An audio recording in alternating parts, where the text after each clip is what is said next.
Welcome, everybody. We're just going to bring our participants in here. Stand by. There's one. There's two. There's three. This is Josh. Okay, we should all be here. We're missing one. And that is... All right, so while I'm trying to dig up our fourth participant, I'm just going to introduce. So this is Distribution in the New Era. We have an amazing group of people with us today. We're going to let each of our panelists introduce themselves to the group. We'll talk for 30 or 40 minutes, and then we're going to actually open it up to questions. I know we've got some terrific filmmakers in the room that would love to get some feedback, so we're going to open it up some questions afterwards. So why don't we start with you, Christiana? Tell us what you do. And oh, there he is. Awesome. Yeah, we'll go clockwise. So, Christiana, tell us what you do. Hi, everyone. I'm Christiana Santos, and I work for United Artists Releasing, which is a joint venture between MGM and Annapurna Pictures. And the label was created specifically for theatrical distribution. And I work in the distribution team, so we do the sales and then the strategy for theatrical distribution, and also we do acquisitions as well. Awesome, thank you. Erik. Hi, Erik Pence. I'm the founder of Walla and Mojo, and for the last decade or so, we've been both an aggregator and technical provider for iTunes, Amazon, Hulu, Vudu, numerous other platforms, both cable, satellite, international, and domestically. Wonderful. Mr. Winter, can you hear us? Good morning. Hi, so my name is Jeffrey Winter. I'm the co-executive director of the Film Collaborative. We're an LA-based indie film distribution company. What makes us very different is we are a 501c3 nonprofit, which means we do many of the same things as other distributors, except we never take filmmakers' rights. We never own the project. We simply represent various rights classes. We're probably best known actually in the public presentation sphere. So the thing that's been killed in 2020. Specifically, we're very well known for film festival distribution, educational distribution, non-theatrical distribution, grassroots organizing, and art house. And so we've been very fortunate, very shockingly, to translate quite well into the virtual age this year. I certainly did not foresee this or know that it was in any way possible. That all said, I'm having terrible mic problems today, so I don't really hear what you guys are. I hear a lot of like, which seems very apt for a description of this year. Thank you, Jeffrey. Josh? And then Josh is having, I think Josh might be frozen. Josh, can you hear us? Yeah, I can. Can you hear me? Can you hear me okay? Got you. We got you back. Yes. Awesome. Josh Spector, positions at a company called Vertical Entertainment. We are an indie distributor specializing mostly in the day and date theatrical VOD space. So mostly strategy. Yeah, definitely an interesting time in the pandemic, but we're actually positioned well, to be doing good business in that we focus mostly on VOD, kind of home entertainment, VOD, home video, and AVOD. So very, very fortunately, we've been doing some really good releases this year, and very grateful for that. Awesome. Well, let's jump first in with Christiana, because I know kind of the top of the food chain, unfortunately, or fortunately, as the case may be here, 2020.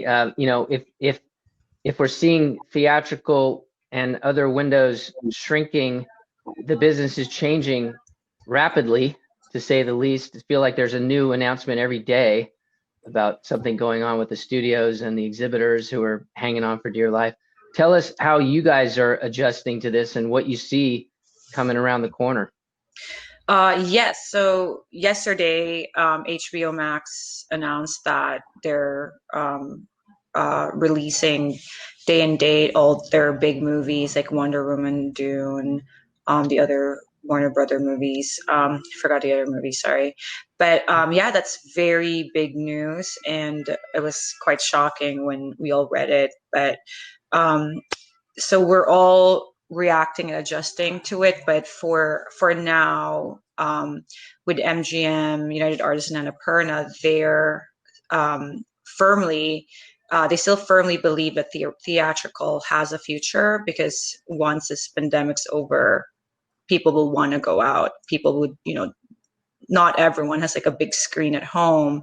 I mean, there will be less movies that will go to theatrical, but that's still something that, our studio is still very much passionate about and still believe in it. Like, we have James Bond that will be released in April.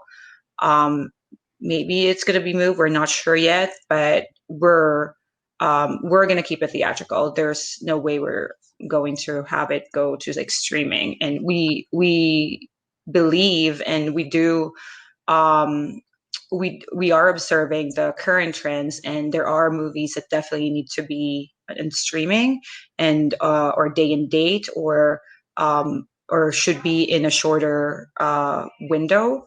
But there are also movies that deserve a full theatrical release, and that's still going to be like in our future. But it's very tricky. It's the coronavirus is it's no one really expected that. But the whole war between streaming and theatrical, that really got accentuated because of COVID. But we're all hoping that it will be over, and once it's over, we'll see more of a back to theatrical play, because international, where they have less cases, like in Asia, Japan, China, Taiwan, they still have very booming theatrical numbers. So that's very promising for us. So that means that people still want to go out to theaters to watch movies. So, I mean, there are movies in Japan like breaking records right now in theatrical, which an anime movie. So just putting it out there that there's still, and they have streaming platforms in other countries too, but because they're allowed to go outside and the movies are available in the theaters there, people still have the hunger for that, and they still go out there for that. Yeah, I think when you talk about movies like Bond, right, and the event pictures, you're obviously going to be craving the bigger theatrical windows. And I'm curious, Josh, what for some of the smaller pictures, and you guys have a deep feet in the VOD space. How is the windowing going to affect you guys? Well, the windowing hasn't really affected us in that, our primary release strategy is day and date. So it's theaters, same day as video on demand, but it's a VOD driven strategy in that theaters are a technical release. We are required by the cable platforms to do, it's this certain footprint, 10 screens. Of the 10, one has to be in LA or New York. The other 9 have to be in the top 22 markets for week-long runs, one show per day. It's technical. We don't really expect people to go to the theaters, even in non-COVID times. Some people show up, but it's, the vast majority of the revenue is driven by VOD. So what that means is we're expecting to make money from people watching at home, not in theaters. So COVID essentially is the because theaters have remained closed, the theatrical requirements have been waived every month. And so we still get that in theaters now foldering on the VOD platform, even though we aren't technically releasing in the theaters. So for us, as companies like Christiana's and other studios are not releasing films, we're getting the premium, and our competitors tend that are coming out. So we're sticking with our traditional win. Our releases are always typically PVOD. So it's kind of, I would say, business as usual on a release strategy for us, but opportunistic and kind of accelerating release schedules to take advantage of lack of studio content in the marketplace. Right, and doubling hours of streaming at home and all those kinds of stats. So Erik and I, we've talked a lot about this idea of iTunes, and just kind of shifting a bit more into the indie space here for a lot of the filmmakers in the room. I want to. It's better to come from you than for me, Erik. But the idea of the holy grail being for an indie filmmaker, get the movie on iTunes, doesn't always translate the way everybody imagines it will. And I think it's important to have a bit of a reality check, right? It's not the end all be all for every film. So I'd love to hear you talk a little bit about Walla and the iTunes and some of the work you do there and a lot of the filmmakers that have come through there. Sure. Yeah. I mean, I think that, to kind of backtrack a little bit for those that don't even really understand or are not quite familiar with the windowing. That's an important part too, where you look at theatrical and then you look at your EST and TVOD, followed by your SVOD, and then into your AVOD sort of distribution platforms and opportunities. There's the TVOD industry is still, once again, driven, like most things, by marketing. So SVOD is kind of out of your control. You put it up on the platform, you've gotten your money, and it's up to that platform to make people aware of it. On the TVOD side, that's a completely different environment. It's completely driven around your marketing, which it kind of brings up this whole difference between an aggregator and a distributor. And at the end of the day, really the difference between the two is the marketing strategies that go behind that. People, they want to keep as much money as they can, but what they need to understand is most aggregators are simply providing a service which is accessed into those platforms. They are not providing the marketing services that go into it. So if a filmmaker wants to go with an aggregator and have a flat rate or pay very small amounts of rev share, they better be coming to the table with a very significant marketing plan in order to create the awareness around it. And a lot of times that theatrical component does create a lot of that marketing that goes into it, even if it is only 10 markets. That can play a big role in how well someone does with the TVOD, because they're prepared to spend the money. They put the marketing strategies together. So if you don't have those teams and that expertise behind the marketing, you need to be looking to a distributor who's going to provide all of those services to you.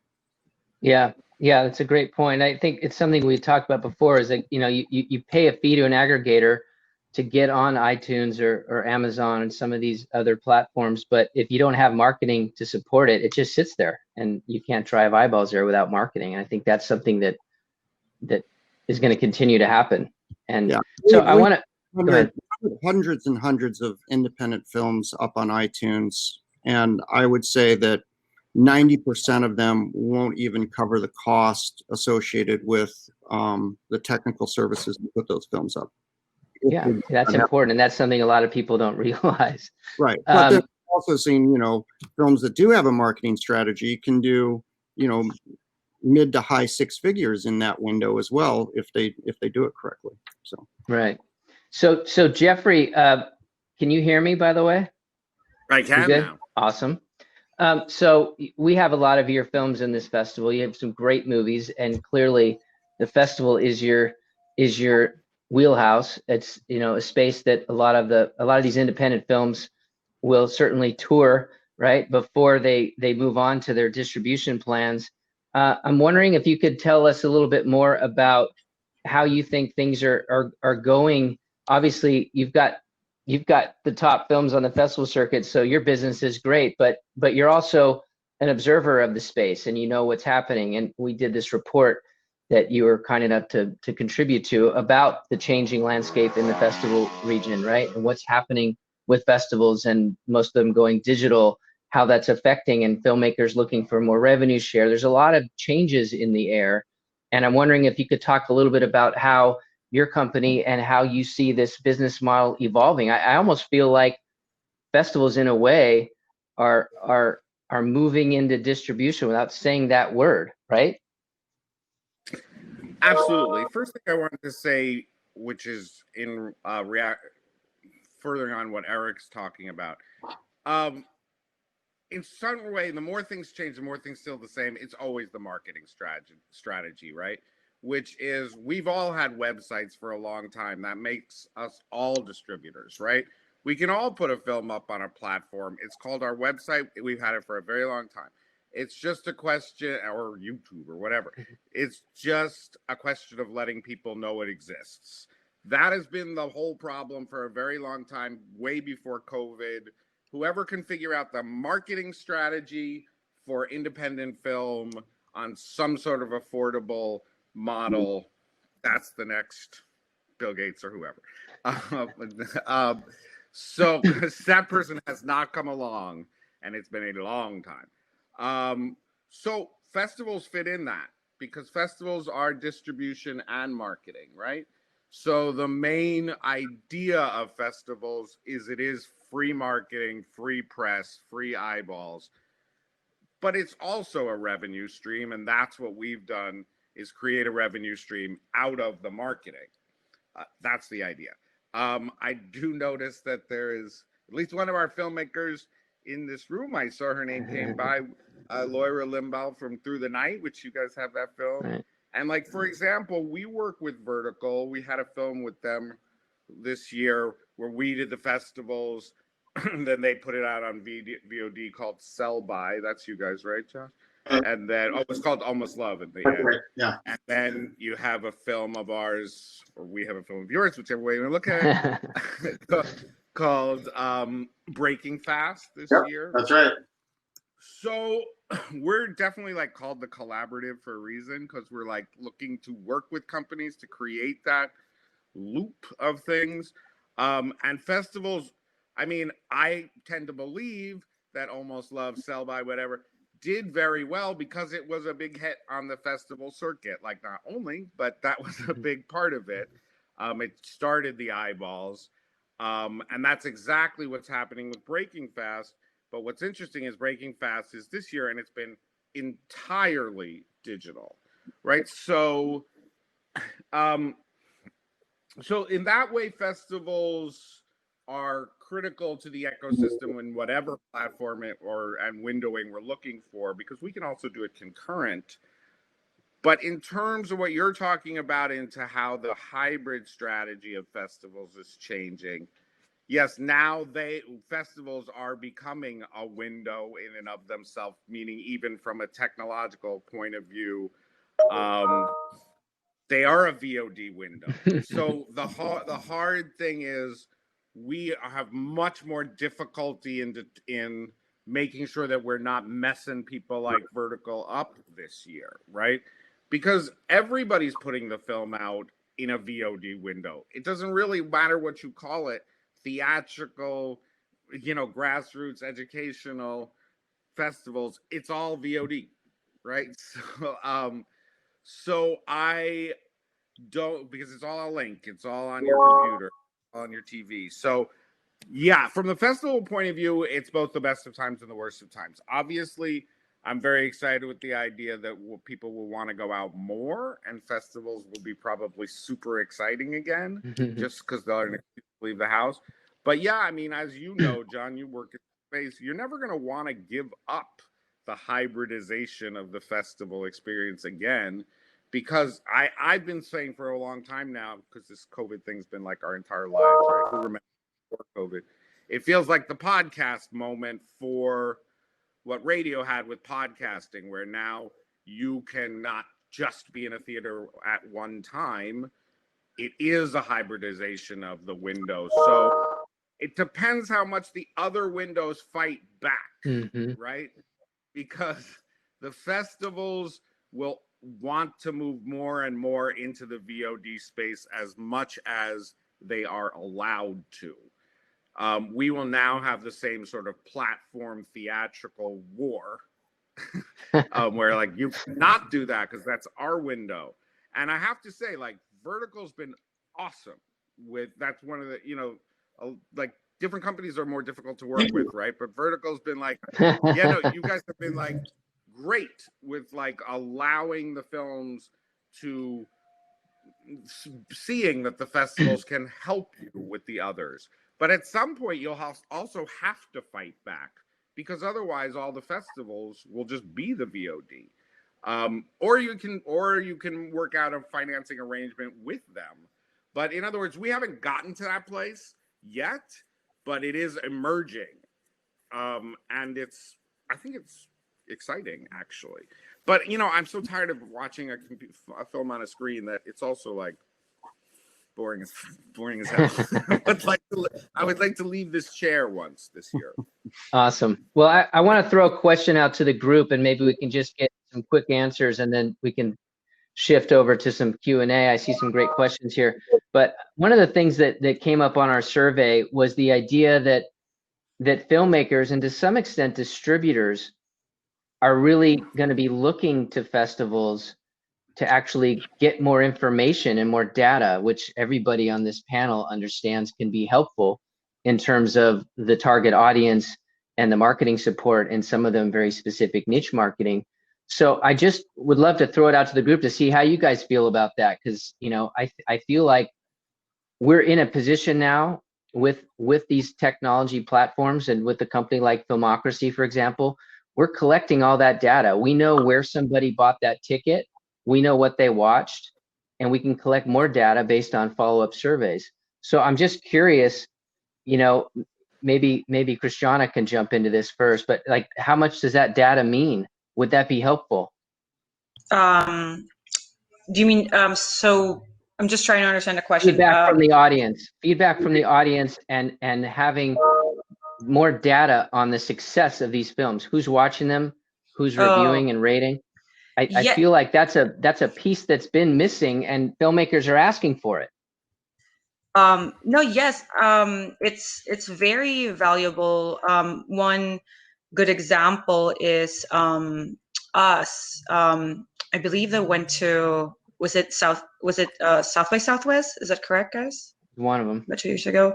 Us, the Jordan Peele movie. So that started from the film festival, and it really kind of like hit it off from there. There was also a lot of like publicity, and it captured the indie audience, but also you have like your Black audience and you have your horror movie audience. But it truly is helpful if we see that a film is successful at a festival, that definitely garners our attention. And in terms of data, I think it's something that is pretty new, collecting it from film festivals. And I do believe that that's something that's valuable. I think any kind of data that would supplement marketing and publicity is always helpful for distributors. We're very thorough about that. We always get data, tracking and data. What do you think, Josh? I would say In terms of acquisitions, like, would that influence acquisitions for you?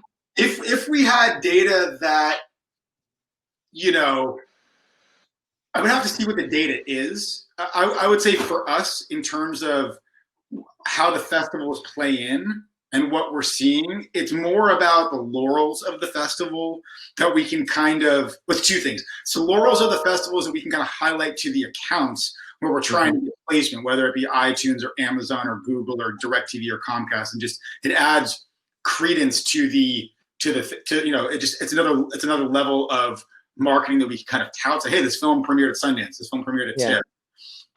So that's one piece. of what Jeffrey was talking about is if it's kind of got a nice festival lead up to the release, whether it's laurels or whether it's nice reviews or whether it's just kind of buzz, that would be more particular to kind of like the horror crowd. Like you kind of got horror fanboys and girls talking about a thing up until release. We've seen success in that way.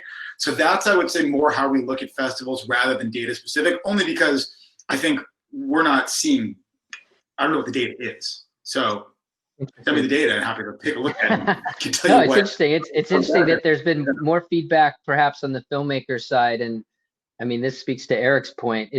It's like if a filmmaker can create their own marketing strategy and they know they have a target audience for it and it can play some targeted festivals, they know that they can take that information and then use it either in creating their own materials and their own marketing campaign, or they can present that. We were working on a movie a few years ago called Landfill Harmonic, and I remember at the time Vimeo was dipping into distribution, and they literally said, look, if your film has had over 1 million views on your trailer on YouTube or your promo, and you have all that information, or from a Kickstarter campaign, you've got X amount of contributors, it's all about numbers, right? And so I just figure it's just going to trickle up to the acquisitions teams at these distribution companies. The more information you have, it's like the filmmaker's putting this in your lap. It helps make the case, right? Jeffrey, do you want to say anything about that before we move on? Absolutely. So because I started off with saying that it's all a marketing strategy game, right? Then data is what we need. And I will just say, I feel like you're leading this question, John, because you're saying we need it. And I agree. The truth is we don't have it so far. Okay. So I think what Josh is saying is like, send us the data. We'll look at it. It's because it doesn't exist. I want to remind you guys that like when this damn Facebook thing started and everything, like filmmakers were like in the audience at the festival saying, sign up on my sign up sheet, like my Facebook page. And people for all these years have been trying to figure out how to collect this data, and it has not happened. So Landfill Harmonic was one of our films, and that played hundreds of film festivals and had unbelievable enthusiasm. We never captured that data. So the problem is, if you think about the festival window as a marketing thing, and you're only going to get a certain amount of money from that, right? Like $300. But then you want all that word of mouth be to get it in the VOD release, to get it in the ancillary. You want to be able to capture all those people onto all your socials and all your newsletters and reach out when it's then available through vertical or whatever. We suck at that. Okay, so we've made no effort at it, and to a certain extent there's been no point to it, because so what? You got the list, now you're going to start Facebook posting. Everybody's like, what? I don't care about your damn Facebook post, right? So to be able to collect that data and do something comprehensive with it would be the kind of gold mine that I'm talking about, because we have no ecosystem for collecting data and marketing our independent films this way at this point. It's Wild West chaos still. So, John, like if Filmocracy, we're working on it. We're going to solve this riddle.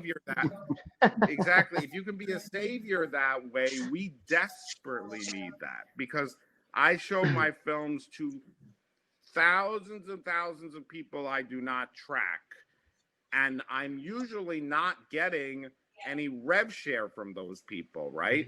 So I definitely want to promote them again to actually put it into a rev share system like an ancillary. But I lose them entirely. I mean, I literally used to walk up and down the aisles in the theaters with a clipboard. Okay. So, and it was pathetic then, and it hasn't gotten any better. All it's gotten is that we don't even try. So, okay. Well, thank you for agreeing with that concept. It may be a little far out because nobody's cracked the nut, but we're working on it, because I think everybody from our feedback, from our survey, has pretty much clarified that would be helpful. So So Erik, jumping over to you for a second, and then we're going to open up to questions. This kind of addresses a question actually now. In your space, knowing that you're dealing with a lot of independent filmmakers, I'm wondering if, because there's been an increase in hours streaming for obvious reasons, have you seen a huge spike in submissions and in demand in your space to get into these TVOD platforms? Actually not. We've Okay. not seen a huge spike right now. I think that we're probably at the beginning of kind of COVID with it. We saw a bit of a surge, and we're starting to see it slow down a bit right now because productions have been affected. We're just not seeing as much content being produced at the moment because of all the limitations. So we're not near as busy with submissions as we have been in the past. I mean, we're seeing a lot of people that have had stuff out before. They're kind of reaching back around, but you know, once again, TVOD EST is a pretty kind of premium window there. So it's once someone's done something else with the content, to try to circle back and go into that window and try to remonetize a window after they've already kind of cannibalized it through other markets. It's not really viable. So the short answer is no, we're not right now. We're not super busy with a lot of new content. Right. Well, strap in because I think it's coming. Oh yeah. Because I mean, well, obviously the production was slowed down, right? And there's what 15,000 movies now out trying to find windows at festivals, and many of them trying to figure out, do we wait for the hybrid model? Do we play more digital festivals? Some of them are just skipping festivals now and saying we just want to get our movie out into the world. And for most of these guys, that means aggregation. Like, so I think it's just around the corner. All right, so let's move into some of these questions here. One of them, I think this might be something for Christiana, but maybe Josh could weigh in on this too. What's the lowest budget film you've seen generate pre-sales that you've had a chance to work on? Pre-sale? Lord. I can't tell you that we track pre-sales in a meaningful way. Because most films, I mean, you know, most films are not getting meaningful pre-sales on iTunes. I mean, that's really the only account that even offers pre-sales. So Right. It's a big part of the tracking, and I have no idea how that would correlate to the budget. Our emphasis is much more on, you know, release day, like kind of the first few weeks of release rather than pre-sales specifically. What about you, Christiana? By pre-sales for us, we have a lot of we don't really, same with We don't Josh. have a lot of low budget stuff. No, we don't. That's for sure. We just don't track it that much because I mean a lot of our deals are set, meaning that every time we have a movie, we already have like the buyers like tied in, like there's already like a deal. So I can't think of anything right now, but I have, you know, I'm trying to think of like from a previous company. Yeah, I think this probably doesn't apply much to this particular panel. I think it's an interesting question, and I think, you know, when you have an independent film that's kind of, you know, going to be priced on the lower end, taking it into one of these markets and trying to get pre-sales is one thing, but it's. Oh, you mean pre-sales? International sales company. I thought you meant like pre-orders, pre-sales. Yeah, no, we don't. We're a distributor. We don't do pre-sales. Yeah. Right. All right. I'm going to shift to another question here. So I'm going to kind of reword it a bit because we've already covered part of this base, but you know, I think there is a consensus that people are hoping that once there's a vaccine that things will come back to some sense of normalcy. It's a new normal for sure. And even though theaters are probably going to only allow for, you know, 25% or maybe a little bit more of capacity, just wondering, maybe back to Christiana, you know, are you guys? I mean, obviously Bond's coming out next year. You're banking on that, but the idea that the films are going to be put back into theaters next year is definitely happening. It's just a question of timing. But is there a confidence that people are going to come out? Like, are people worried that even though people do want to come back out to the theaters, that those numbers may be lighter because people are nervous. Mhm. And B, if the theaters are reducing the capacities of those venues, how's that going to affect everything? Yeah, so there's definitely confidence that eventually it will be back to normal, or have a new normal. But at the same time, it's really a question of timing. Like, when is it going to be? When will people actually be confident to take the vaccine, or when are we actually going to wipe out COVID? Like, no one really knows. But a lot of studios, Universal, Warner Brothers, two studios specifically, like, they are committed to their streaming platform, and they're really investing in it. And we just saw it with HBO, with Warner Brothers, with HBO Max. They're going all in, and they're competing with Netflix for not just the US streaming, but also international. So that really says a lot about what they think is going to happen in the near future. But they can also, because they said that all their films in 2021 will go to streaming platform. But if suddenly something completely shifts, where theatrical is back to how it kind of was before, and people are going out, and suddenly we're generating millions of dollars again, for lots of million dollars or billions worldwide, I mean, they're probably gonna, put it back to theatrical. They're gonna change their minds, of course. Like, they can do that because they own everything. They own their platform. They don't have a deal outside of their company, so they can easily just change their mind. So I it's ever changing. So we can't just say that theatrical is going to be gone, or it won't be. I think that studios can be flexible when it comes to that. But one thing is for sure is that more studios are really investing in streaming platforms, and they're in it to beat Netflix. So to try to beat Netflix. Everybody wants to knock them off their perch. Okay, so Jeffrey, question for you. So you talked a little bit about this, but I think there's a lot of filmmakers in the room that maybe want to hear a little bit more about it, since this is a festival, and that's your wheelhouse. The idea of independent films playing festivals. Obviously, we saw what happened with South by. A lot of filmmakers pulled out. Distributors asking them to pull out for the most part. Then we saw what happened with Tribeca. Taking these films onto Amazon or onto YouTube, it became a bit of a challenge, right? Because it's tough for the distributor, it's tough for the filmmakers, are hard decisions to make. You're in a position, right, where you're advising your clients. Where do you set the barometer, right? When a filmmaker comes to you and says, we want to play the festival circuit, we want tier one, like, where do you go with tier two films? Like, how are you navigating that for your filmmakers when you're getting pressure from distributors? So, anytime you're talking about films, it ends up being a film specific question, right? So we can't generalize it completely. All right, just give us some examples, because I think the filmmakers would love to hear.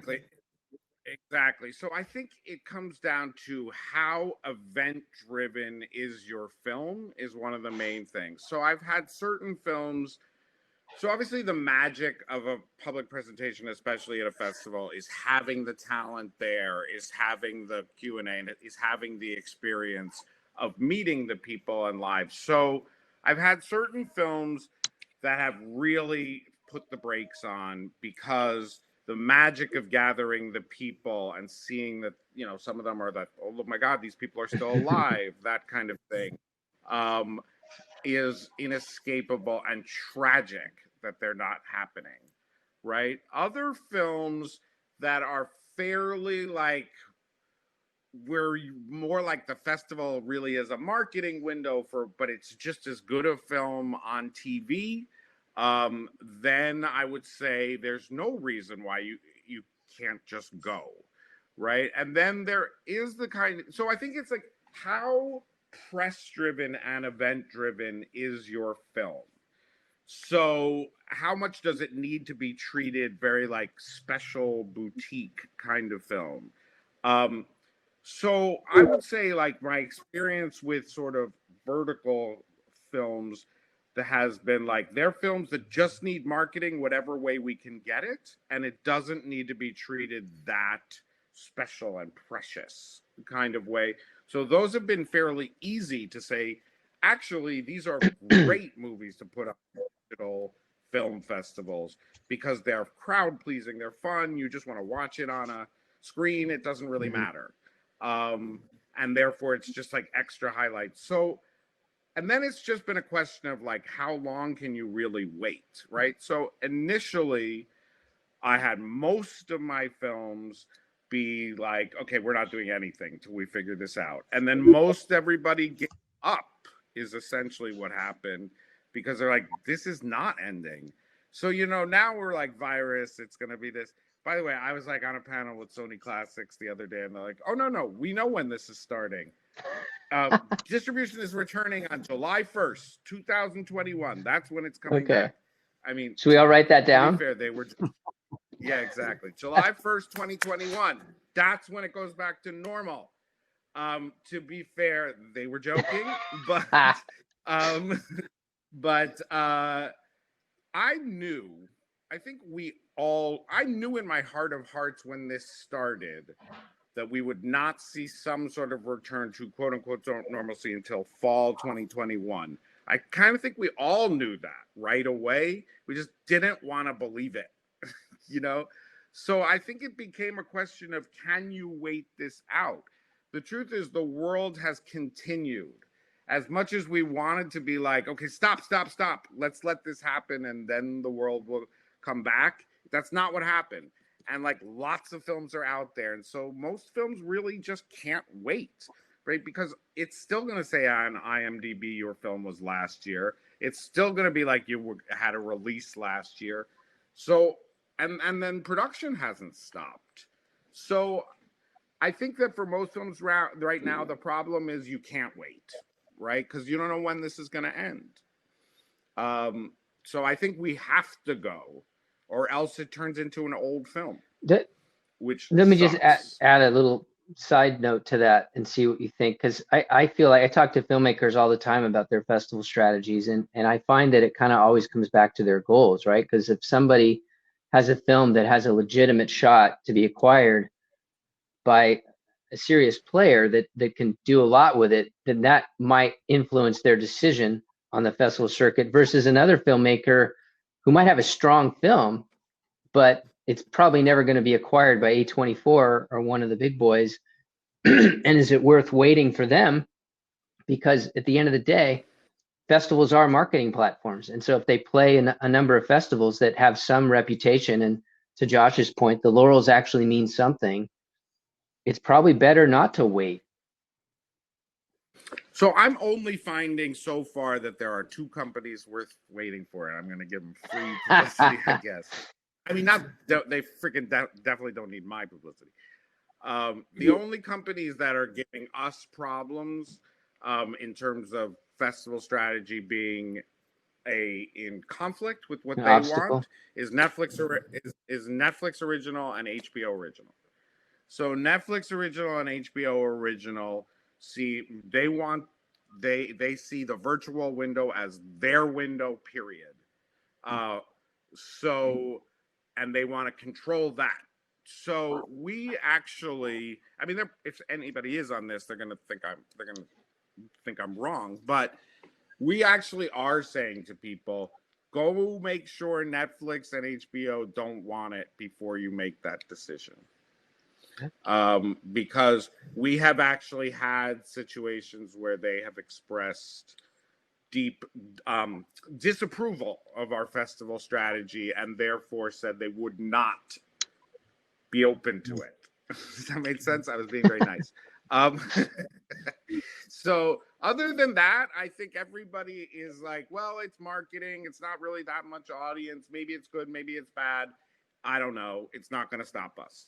Right. Okay. But so I don't think that most films need to worry about this, because the number of films that are actually going to be Netflix original or HBO originals is extremely it's like small. 1%, right? And I'm sure it's way less than that, right? So 1% of the festival films. Yeah, Exactly. So basically, I do think it's worth finding out of those two companies because you do not want to screw up a Netflix original deal now, or an HBO original. It's too important. So, um, yeah, and most of those films are at Sundance anyway. So if you're not at Well, there's that. so if you're not at Sundance or South by, really, there's nothing to worry about. But That's an I think important I point. think it's worth. So Erik, go ahead. So I didn't know that was going to be for sure because films were straight coming out of South by Sundance when this COVID started. I thought, oh, maybe they're going to just start picking them up from any virtual festival or different windowing and that kind of stuff. But that's not what happened. It still just ended up being the Sundance films. Interesting.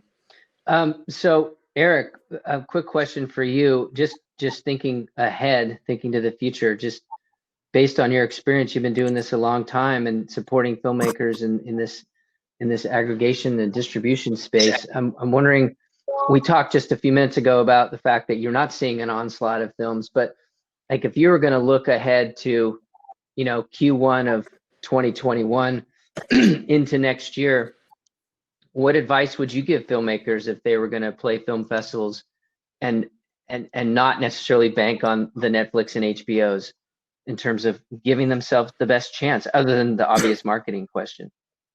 Yeah, I mean, unfortunately, it's the marketing. The marketing is still the piece, and the festivals are an amazing opportunity to create that awareness and to use what comes out of that. I think it's a very important part of it, and actually, for us, it shows commitment to the film as well, and looking for a lot of other things that they're trying to do.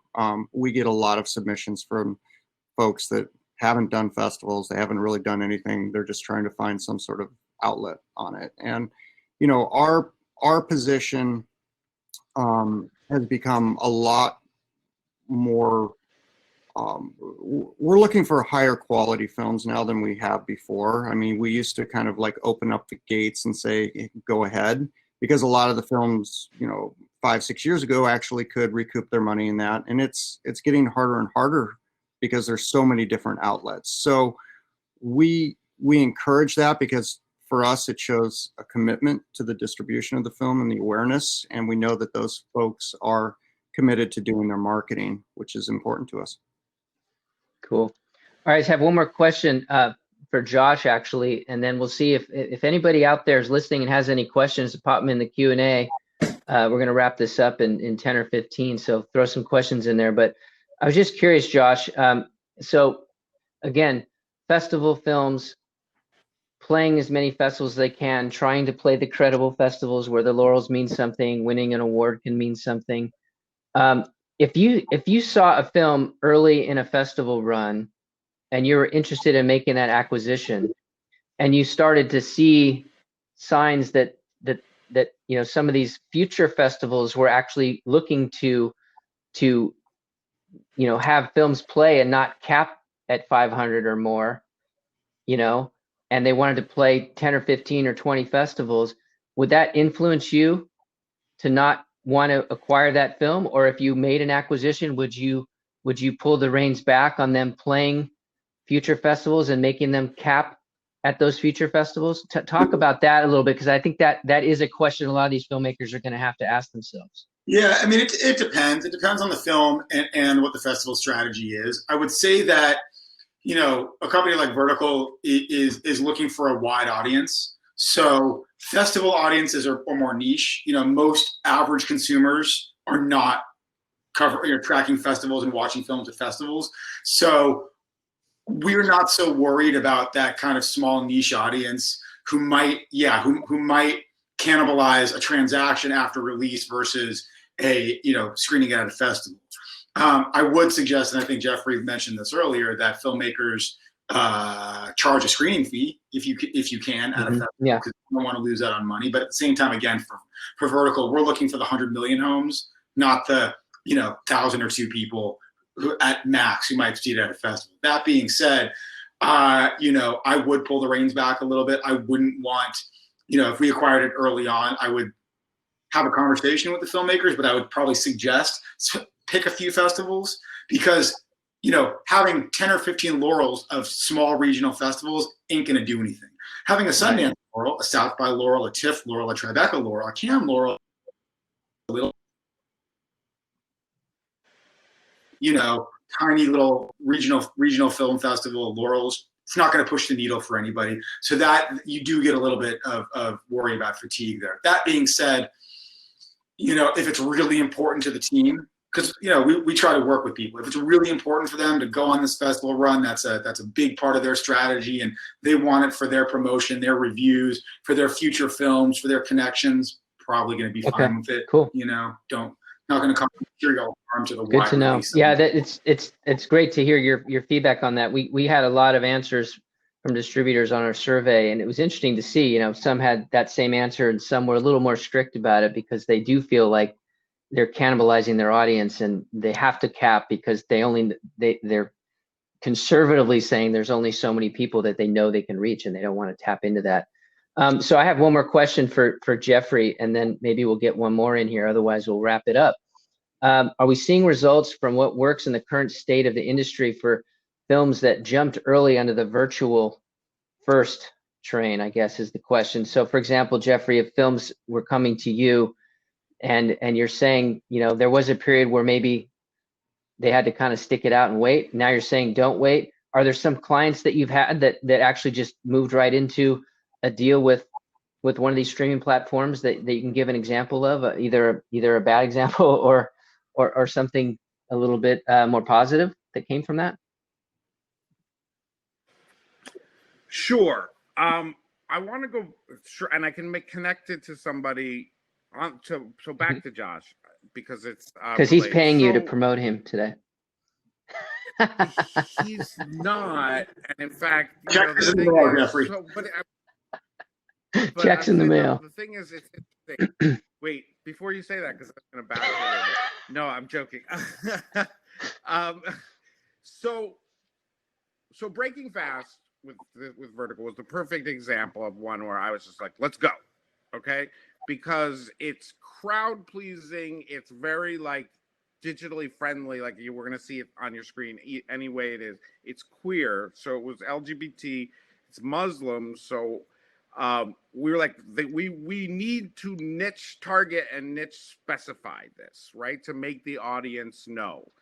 So there wasn't a lot of product. It's a gay film and a Muslim film. We just needed the audience to know it. And so I try to sneak in under, say, Josh's radar and say, he doesn't even know there's a lot of people who want to know about this film. We're just going to play it as much until he tells us to stop. Okay. And try to prove that data and create it. So, I think it's if you can micro-target and say, I want to create buzz for this film, then it's perfect to go, right?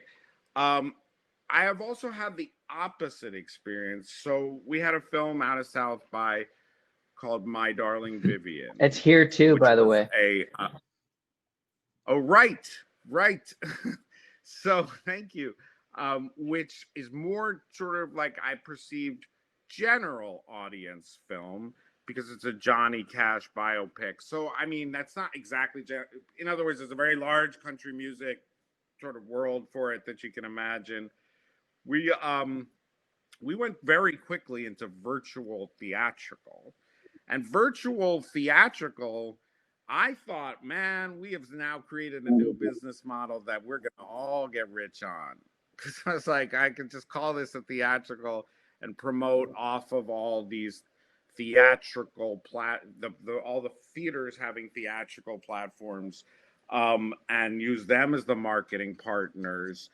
And I was so excited from the beginning, because I thought, look, if we can't go to theaters and then we have virtual theatricals and the film forums and Lemleys and all these people bring their marketing prowess to the table, we can make a lot of money this way. That is not happening. So I don't know if anybody has a different experience yet, and I want to hear it. But so I found that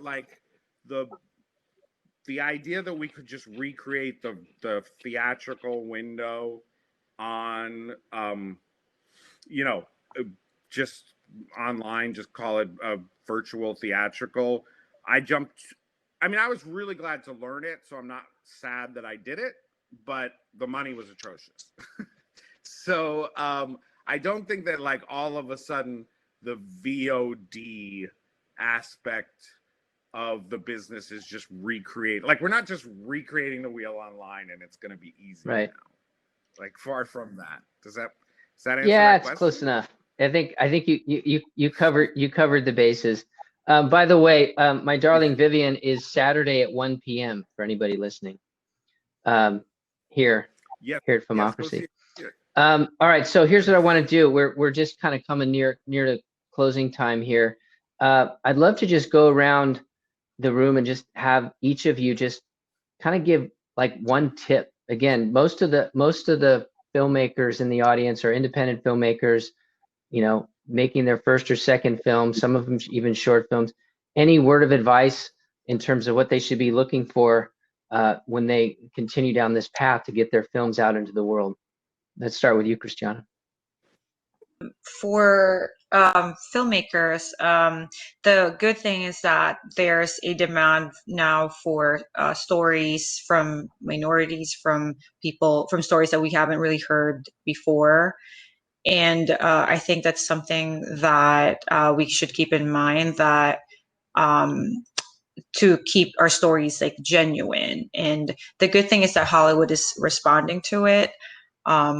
We have a label, it's Orion Pictures, and before it was like a horror genre label. Now they turned it into like voices for like minorities, and voices from people that we haven't really heard much before. And yeah, so I think that's great news. And yeah, I think for I don't think the budget should constrain you. You can always like shoot something that's like genuine to daily life.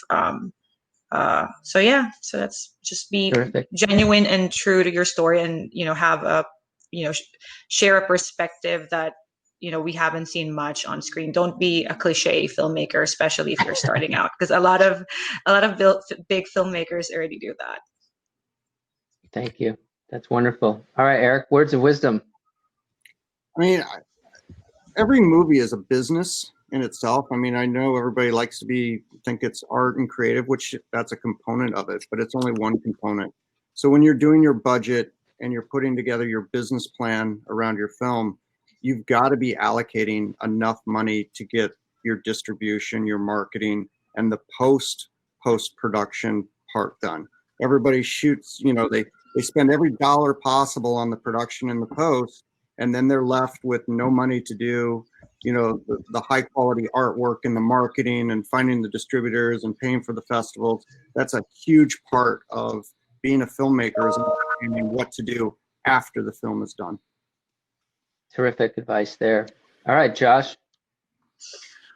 I would say know what your goals are.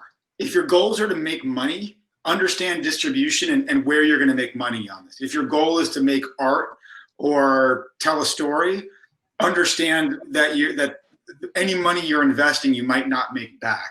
So I would be very clear with yourself about what your intentions are, and understanding the release strategy and how you're actually going to make your money back, if that's your intent. Terrific. Thank you. Jeffrey. So yeah, mine would build on a little bit of what everybody said, which is, and this is COVID, pre-COVID, post-COVID. Know who your audience is. Know who you're trying to talk to from the very beginning, because I think so many people are like, I just want to talk to everybody. Well, then you should not be making independent film, because it's like de facto 98% of the planet doesn't even know it exists, right? So if you can like really picture who you're trying to talk to, then you might be able to find them. And that's a micro marketing strategy, because if you can picture who is it that I'm trying to talk to, then you can imagine what they watch and where they watch it, right?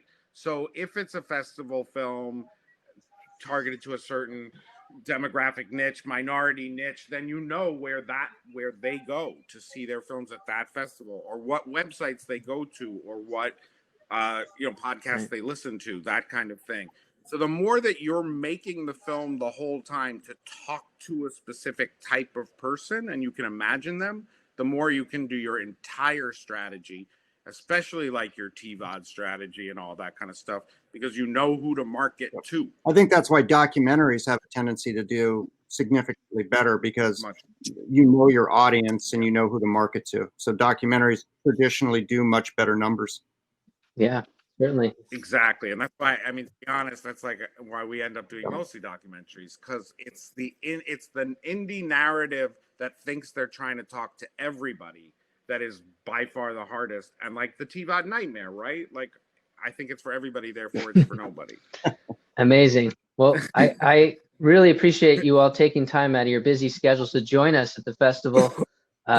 We really need you ambassadors to help support these emerging filmmakers. And we certainly hope you stick around and check out some other films at the festival and join us for other sessions. We're doing coffee time from 8 to 10 in the morning in Studio A. We got happy hour in the saloon. So thank you all for joining us. We hope to see you around, and I'm sure the filmmakers are going to be showering you with compliments. So thank you, and have a great weekend, and spread the word about Filmocracy Fest. We're trying to do some new things here. We appreciate your time and support. And say when's Through the Night, because Through the Night, the filmmakers here in Filmocracy. Well, yeah, it's in the film guide. I don't have all the schedule memorized. Yeah, I was pretty quick to get that Vivian thing, but yeah, go see Through the Night as well. Exactly. Go see Through the Night at Filmocracy. All right, everybody. Thank you. Bye, guys. Bye. Bye.